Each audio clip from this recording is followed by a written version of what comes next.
Instagram மூலமா பிரபலமானவங்க தான் ராஜி என்கிற நாகலட்சுமி. இவங்க அவங்களுடைய கணவராலே கொல்லப்பட்டிருக்காங்க. அதோட அவங்களுடைய கணவரும் தற்கொலை செய்து கொண்டாரு. இந்த விஷயம் தான் சோஷியல் மீடியாவில் பரபரப்பை ஏற்படுத்தினுச்சு.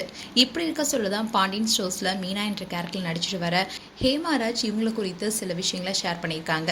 அந்த விஷயம் தான் இப்போ சோஷியல் மீடியாவில் வைரல் ஆயிட்டு வருது. சென்னை நங்கநல்லூர்ல ராஜி ரெடிமேட் புடவை கடையை நடத்திட்டு வராங்க. 1 மினிட் சாரியை அறிமுகப்படுத்தினது இவங்க தான். ஏற்கனவே ப்ரீ ப்ளீட் செய்யப்பட்ட புடவை, மடிசார் புடவைன்னு பல வகையான புடவைகளை விற்பனை செஞ்சுட்டு வராங்க.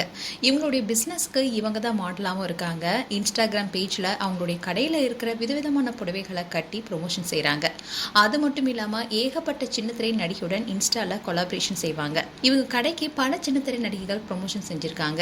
அதோட வெள்ளித்திரை நடிகைகளும் வருவது வழக்கம்னு சொல்லப்படுது. அண்ட் ராஜிக்கு சுப்பிரமணியன் என்பவருடன் திருமணமாகி 2 மகன்கள் இருக்காங்க. சில வருடத்துக்கு முன்னாடி ராஜிக்கும் சுப்பிரமணியனுக்கு இடையே குடும்ப பிரச்சனை காரணமா பிரிஞ்சிட்டாங்க.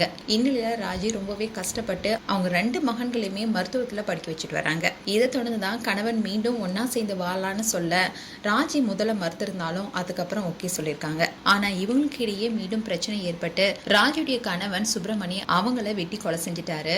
அதோட அவரும் தற்கொலை செய்து கொண்டாரு. இப்படி இருக்க சொல்லதான் ஹேமாராஜ் அவங்களுடைய இன்ஸ்டாகிராம் பேஜ்ல சில போஸ்ட் ஷேர் பண்ணிருக்காங்க. அந்த போஸ்ட்ல என்ன சொல்லியிருக்காங்கன்னா, நீங்க ஒரு அற்புதமான பெண் தொழில் முனைவோர். ஆனா இன்னைக்கு நீங்க இல்ல. வாழ்க்கை நிச்சயமற்றது. இதை ஏற்றுக்கொள்ளவே முடியல. குறைஞ்சது சொர்க்கத்துல சந்தோஷமா இருந்து உங்க மகன்களுடன் எப்போதும் இருங்க. உங்களுடைய குடும்பத்துக்கு ஆழ்ந்த அனுதாபங்கள். உங்களுடைய மகன்களுக்கும் கடவுள் வலிமை திரட்டும்னு அவங்களுடைய இரங்கலை தெரிவிச்சிருந்தாங்க. அதோட அவங்களுடைய இன்ஸ்டாகிராம் ஸ்டோரியில இன்னொரு போஸ்டும் ஷேர் பண்ணியிருக்காங்க. அதுல என்ன சொல்லியிருக்காங்கன்னா, அது எப்படி ஒரு பொண்ணு உயிரோடு இருந்தாலும் தப்பா பேசுறானுங்க, செத்தாலும் தப்பா பேசுறானுங்க. She only knows the truth and pain. காரணம் தெரியாம இதுதான் நடந்துச்சுன்னு எப்படி டிசைட் பண்ணுவீங்க? புரியல. பொண்ணுங்களை சாமியா பார்க்கணும்னு சொல்றது எல்லாமே வெறும் வாய் பேச்சு தான் போல.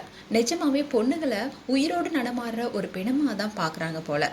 Please get down from the toxic train. அது உங்களோட ஸ்டேஷனுக்கு போகனா கூட ஏன் அதுல பயணம் செய்யறீங்க?